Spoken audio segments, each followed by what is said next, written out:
Good day, learners! This is Sir Drix, your mathematics teacher. Another day, another lesson. For today's lesson, we have the divisibility rules of 3, 6, and 9. From the previous lesson, you have learned the divisibility rules for 2, 5, and 10 in finding the factors of large numbers. This time, you will learn the rules to determine if the numbers is divisible by 3, 6, and 9. After going through this lesson, you are expected to use divisibility rules for 3, 6, and 9 to find the common factors of numbers. Are you ready to learn? Let's go! It's problem time! Arnold has 126 marbles. He wants to put those marbles in a box of 3, 6, or 9 evenly. Can he put 126 marbles in 3 boxes evenly?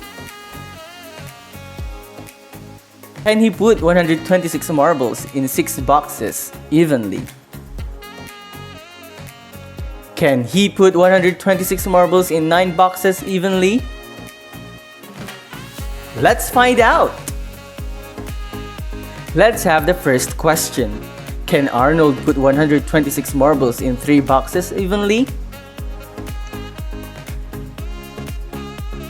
Let's divide 126 divided by 3. The answer is 42.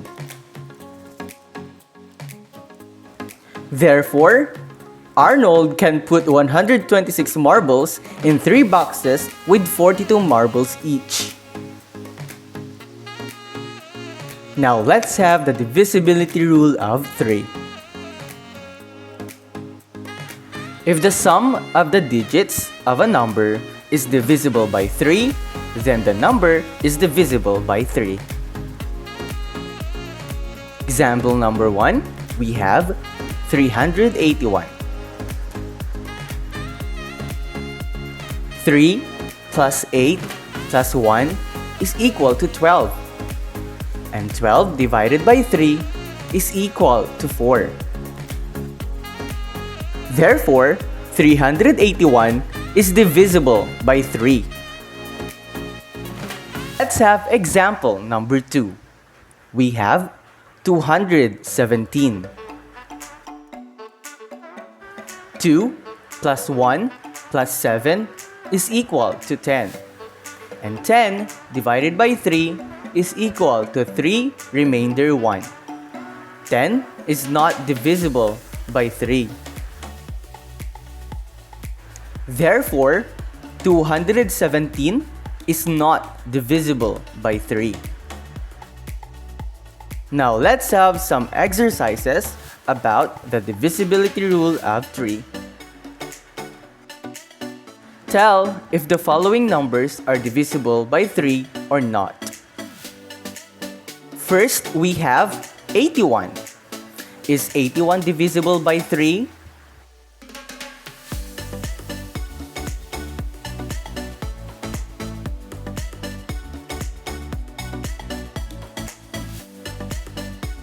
You're right! 81 is divisible by 3. Next, we have 223. Is 223 divisible by 3?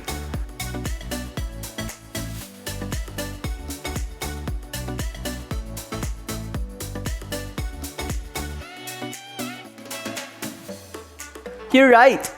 223 is not divisible by 3.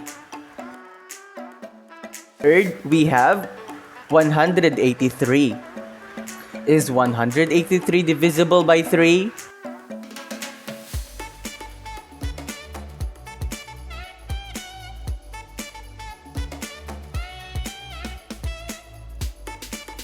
You're right!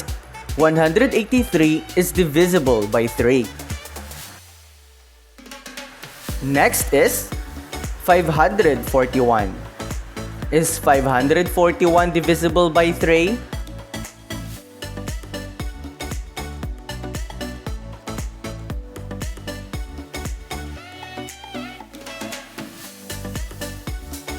You're right! 541 is not divisible by 3.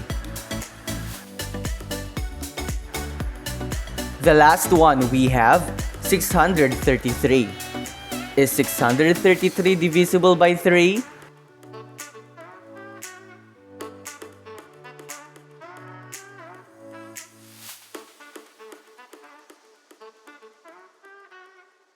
You're right! 633 is divisible by 3.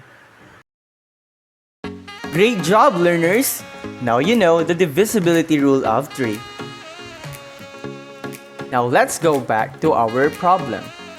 The second question is, can Arnold put 126 marbles in 6 boxes evenly? So we have 126 divided by 6. The answer is 21. You're right, learners.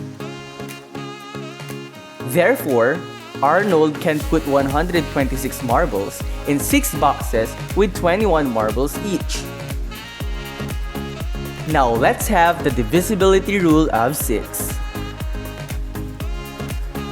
If a number is an even number or divisible by 2 and 3, the number is divisible by 6.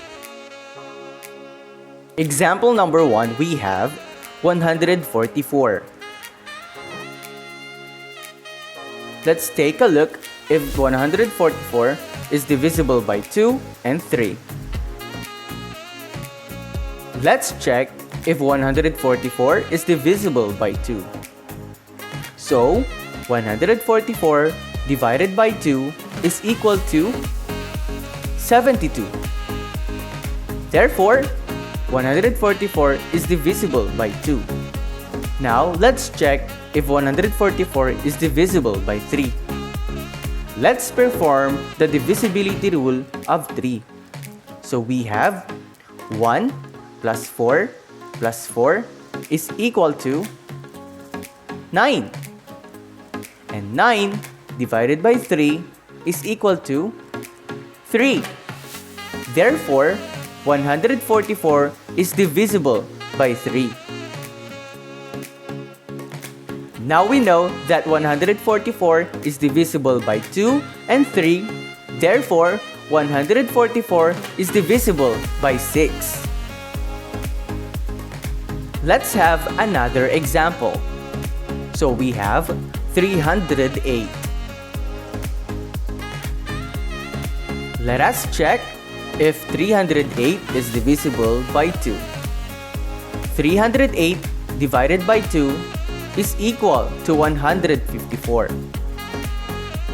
Therefore, 308 is divisible by 2. Now, let's check if 308 is divisible by 3.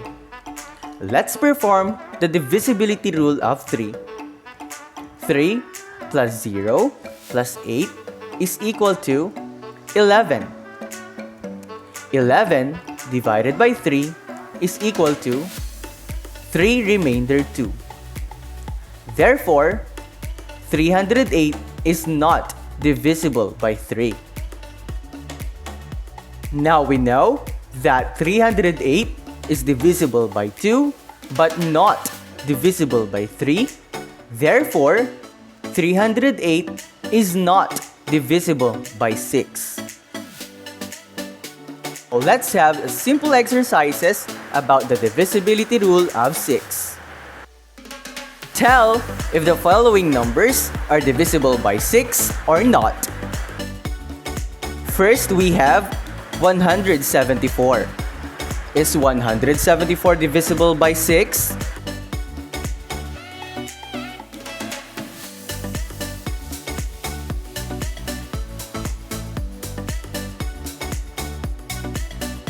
You're right! 174 is divisible by 6. Next, we have 432. Is 432 divisible by 6?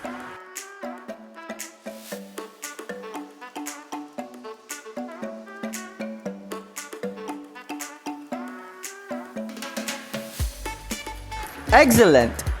432 is divisible by 6. Next, we have 506. Is 506 divisible by 6?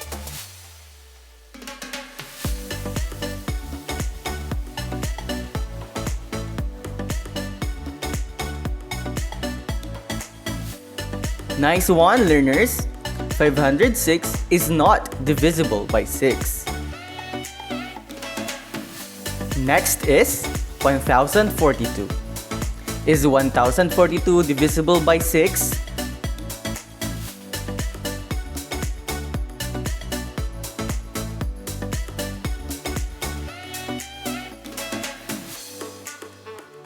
Very good, learners! 1042 is not divisible by 6. Now you know the divisibility rules of 3 and 6. Let's go back to our problem.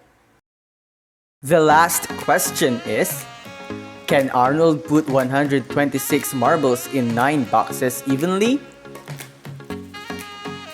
So we have 126 divided by 9. The answer is 14. Therefore, Arnold can put 126 marbles in 9 boxes with 14 marbles each. Now, let's have the divisibility rule of 9. If the sum of the digits of a number is divisible by 9, the number is divisible by 9. Let's have the first example. So we have 1629. Now, let's add the digits of the number. 1 plus 6 plus 2 plus 9 is equal to 18. 18 is divisible by 9. Therefore, 1629 is divisible by 9. Next example, we have 2413. Let's add the digits of the number. 2 plus 4 plus 1 plus 3 is equal to 10. 10 is not divisible by 9. Therefore, 2413 is not divisible by 9. Now, let's have exercises about the divisibility rule of 9. Tell if the following numbers are divisible by 9 or not. 918. Is 918 divisible by 9?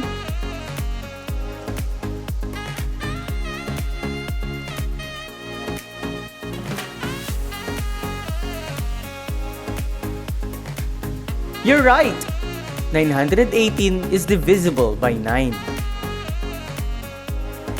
Next, we have 2042. Is 2042 divisible by 9?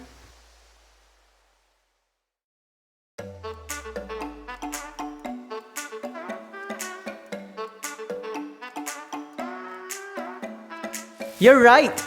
2042 is not divisible by 9.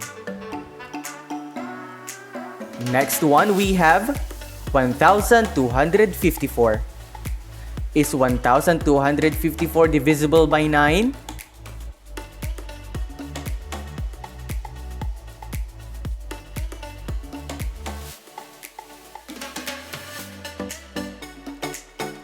You're right! 1254 is not divisible by 9. 1107. Is 1107 divisible by 9?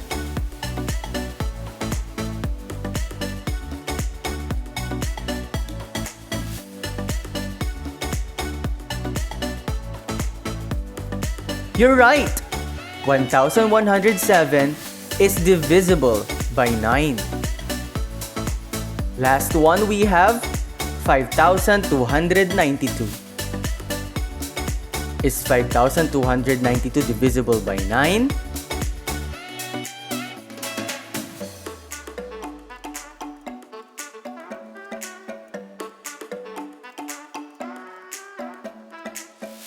Excellent, learners! 5,292 is divisible by 9. The answer to our problem is, therefore, Arnold can put 126 marbles in a box of 3, 6, and 9. Congratulations, learners! Now you know the divisibility rule of 3, 6, and 9.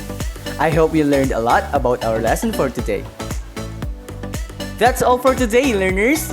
Please like, subscribe, and hit the notification bell for more video lessons. This is Sir Drix, your mathematics teacher.